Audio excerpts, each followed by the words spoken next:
Hello Goblins, it's Chris, Eldritch Pipes, and it's an episode of Listen with Eldritch. We're up to episode 24 of the Magnus Archives, season 1. Here in England, we've scored a spectacular own goal. One petrol company closed one petrol station, as far as I can gather, and the government said, "Don't lose your minds and panic buy. There's plenty to go around." So what did good old British public do? They lost their minds and panic bought, and now everywhere is out of petrol.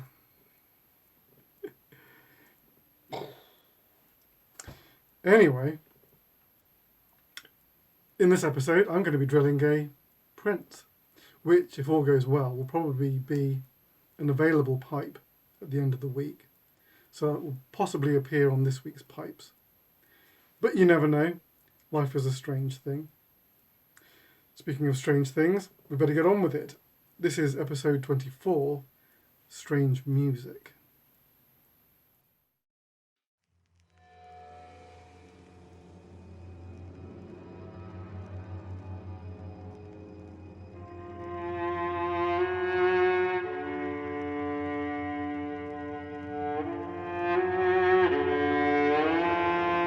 Rusty Quill presents the Magnus Archives.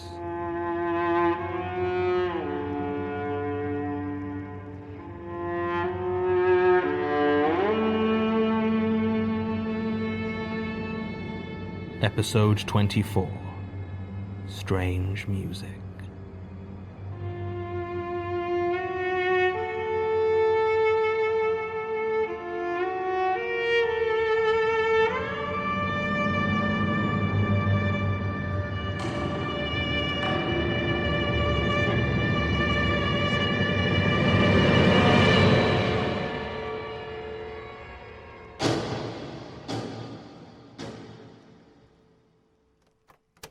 Statement of Leanne Denikin regarding an antique calliope organ she possessed briefly in August 2004.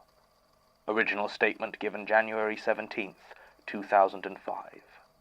Audio recording by Jonathan Sims, head archivist of the Magnus Institute, London. Statement begins. Let me be clear.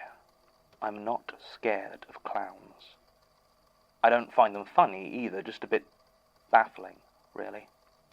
I've never understood why people would find grown men in stupid makeup and wigs funny, or scary.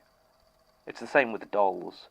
People talk about their cold, dead eyes, but they don't seem to have any problem with statues.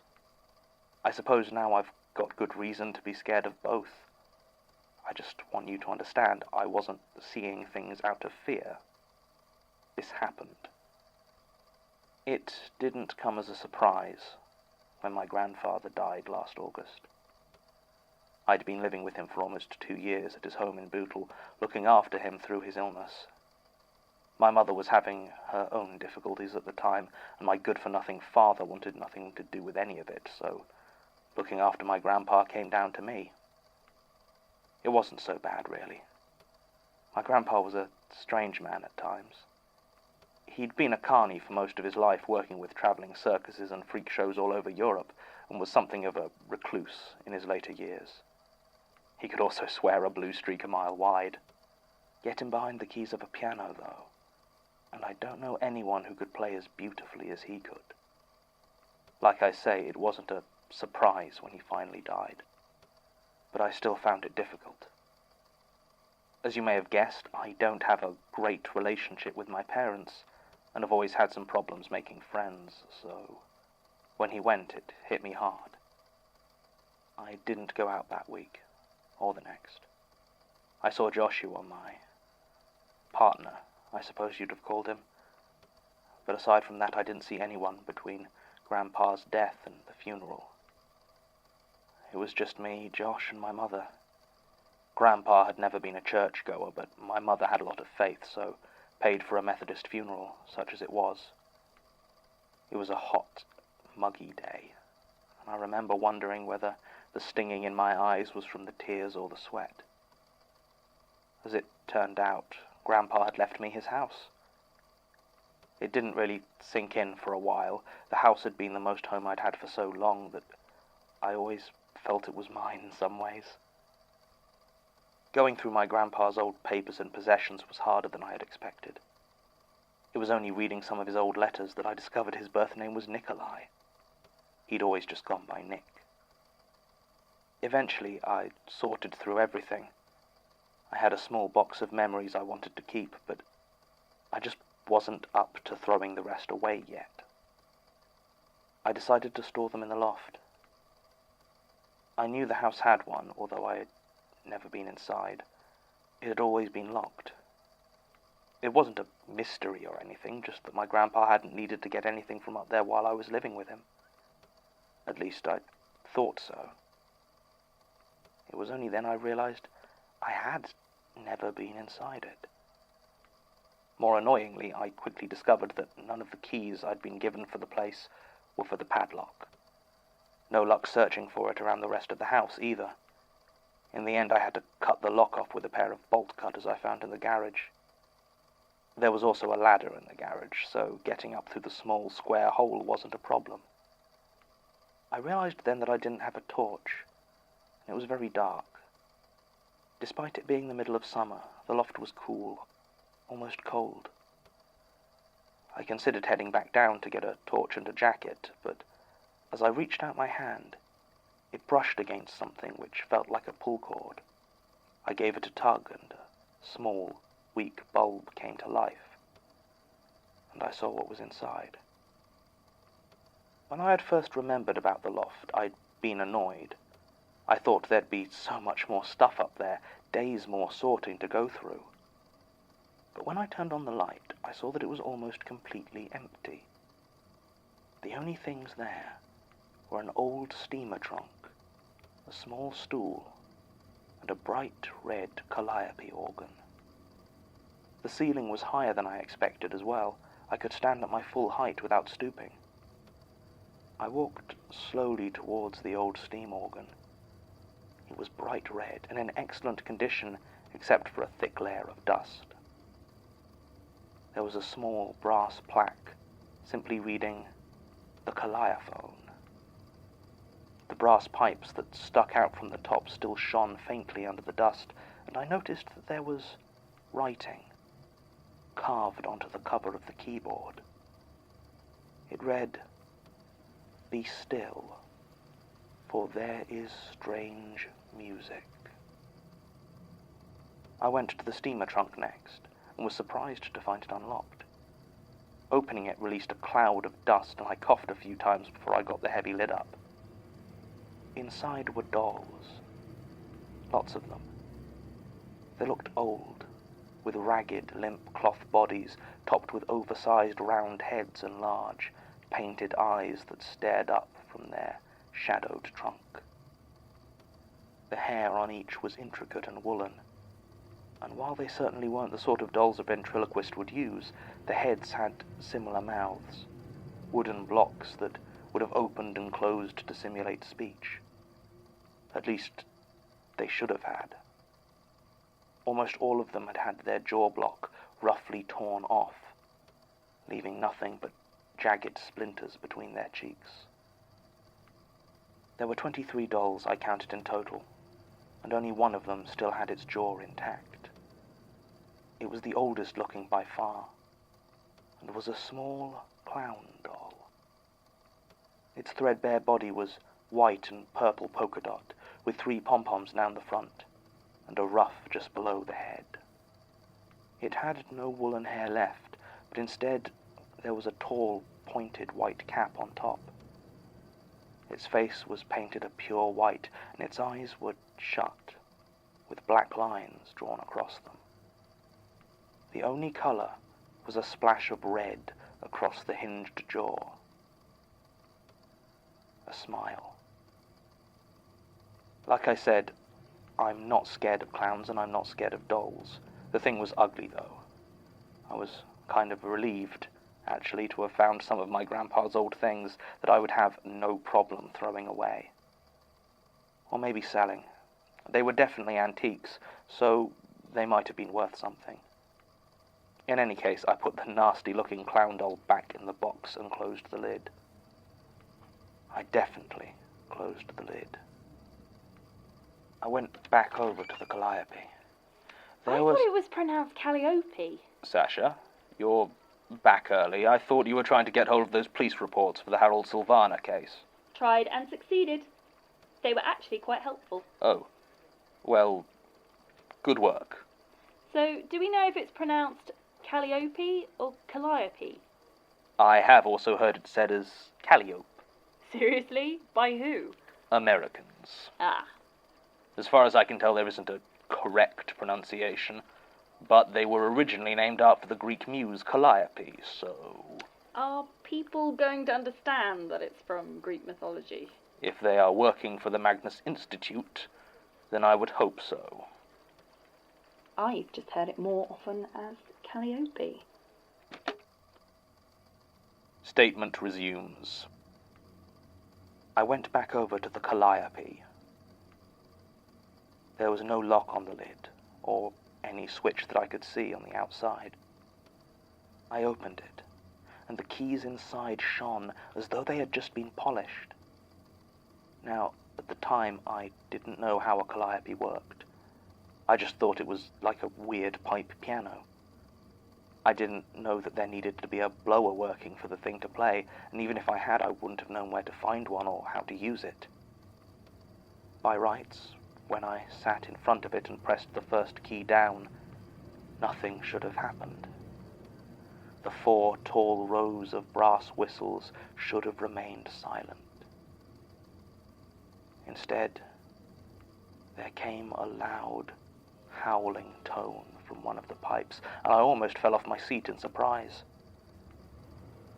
I remember once hearing that the sound of a steam organ could be heard from over a mile away, and when that shrill whistle sounded, I could believe it. I started to play a tune. My grandpa had had a piano once.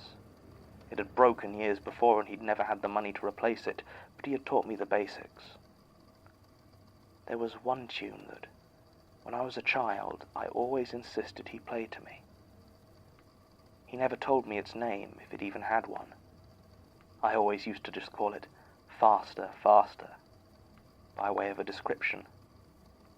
A cheery, upbeat circus melody that started out almost unbearably slow and gathered in tempo, getting faster and faster until my grandpa's fingers were a blur.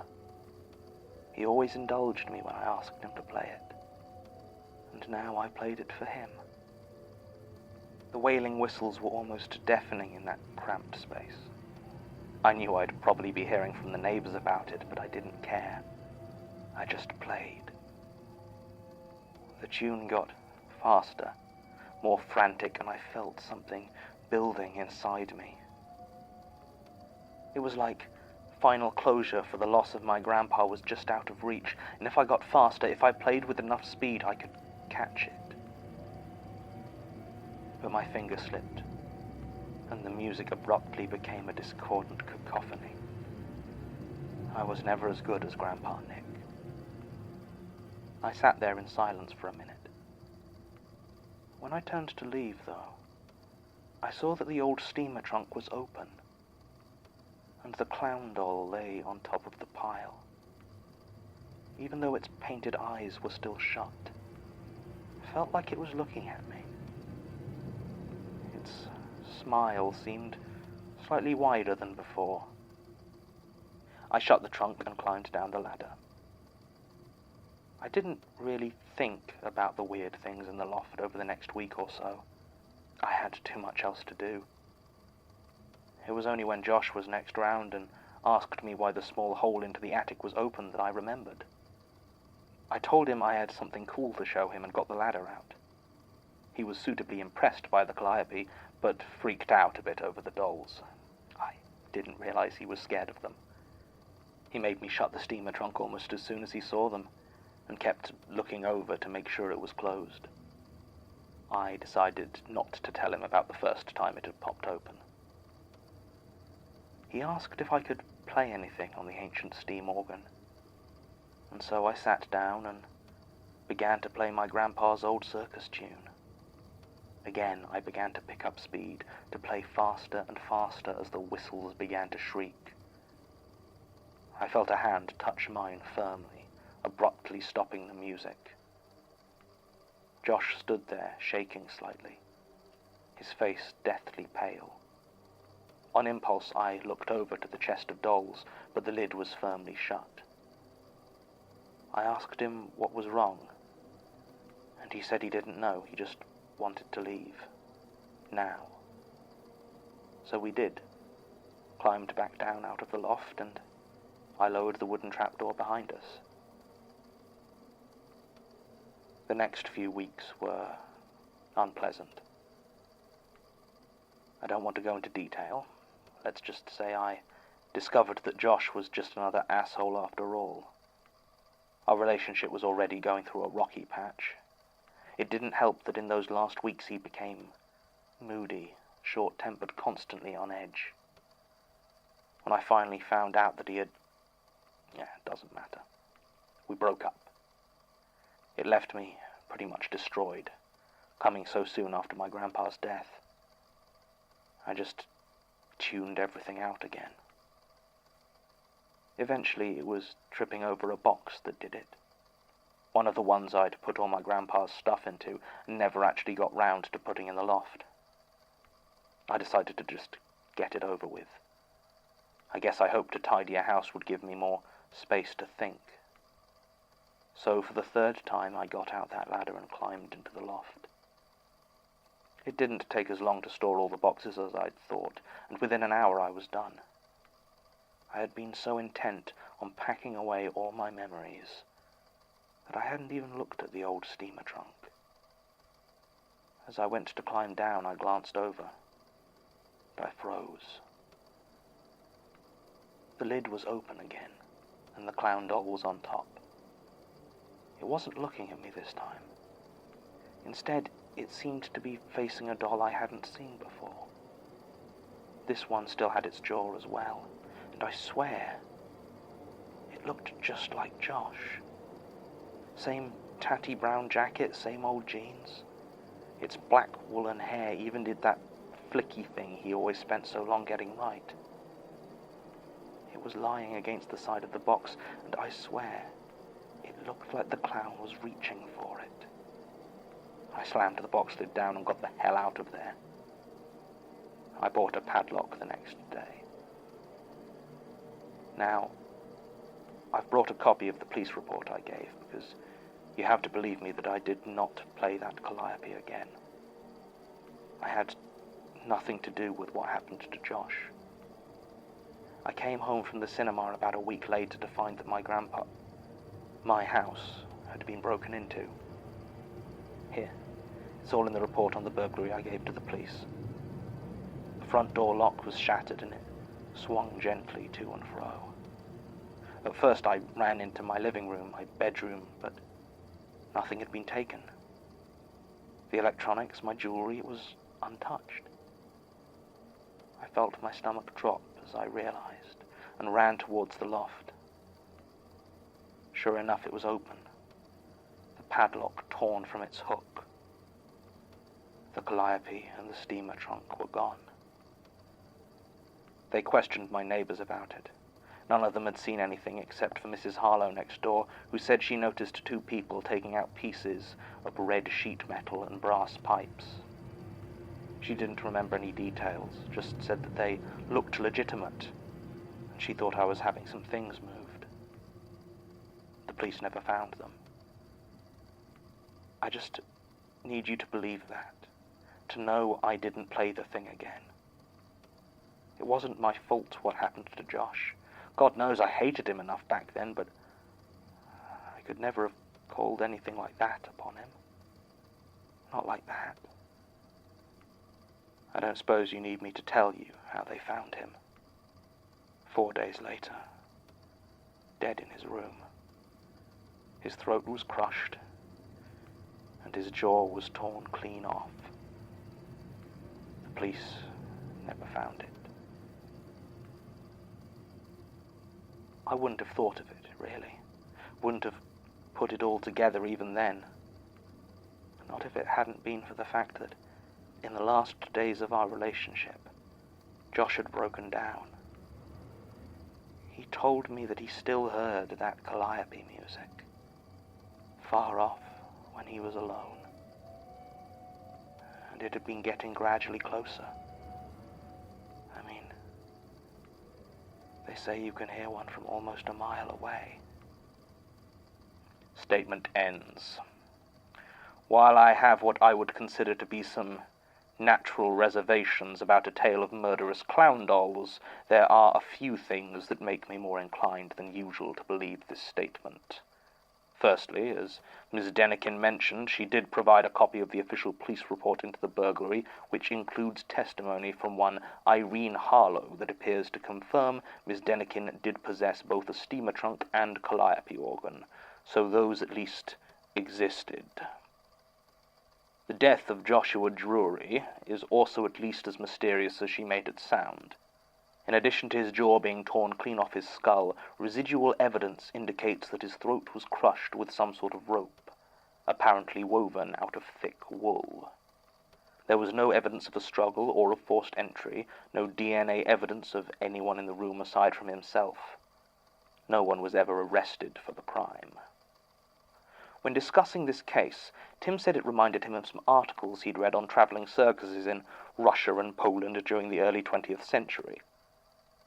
On a whim, I hunted down a few of the volumes he mentioned in the Institute's library, and sure enough, on page 43 of Gregory Petrie's Freaks and Followers, Circuses in the 1940s, I found a reproduction of an old black and white photograph. It shows a small group of carnival workers, a contortionist, a fire-eater, 2 strong men, a ringmaster, and an organist sitting behind a calliope. The photograph is labeled as being from 1948 and taken in Minsk, Russia. Only the ringmaster and organist are named, Gregor Orsinov and Nikolai Denikin. The name of the troupe was Tsark Drogrova, the circus of the other. The name rings a bell, but I can't find any other reference to it. Ms. Denikin emigrated to Southeast Asia 2 years ago, so was unavailable for any follow-up, but I'm sure there must be more on this somewhere in the archives, because I know for a fact that sitting in the Magnus Institute's artifact storage is a bright red calliophone steam organ. When I asked Elias, he just told me that the record of its acquisition was probably in the archives somewhere, and no one else knows anything beyond the fact that it was acquired somewhere in 2007. The keyboard cover is firmly locked, and scratched into the surface are the words, "Be still, for there is strange music." End recording.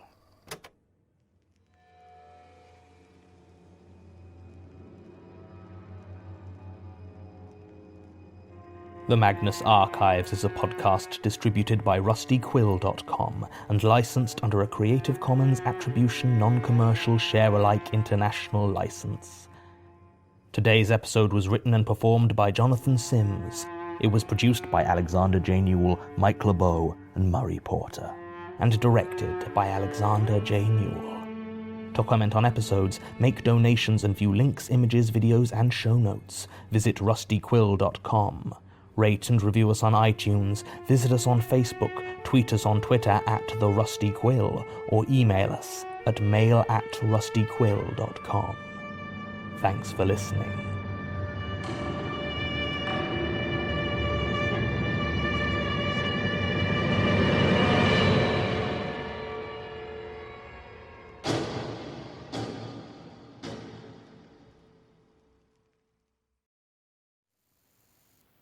All right.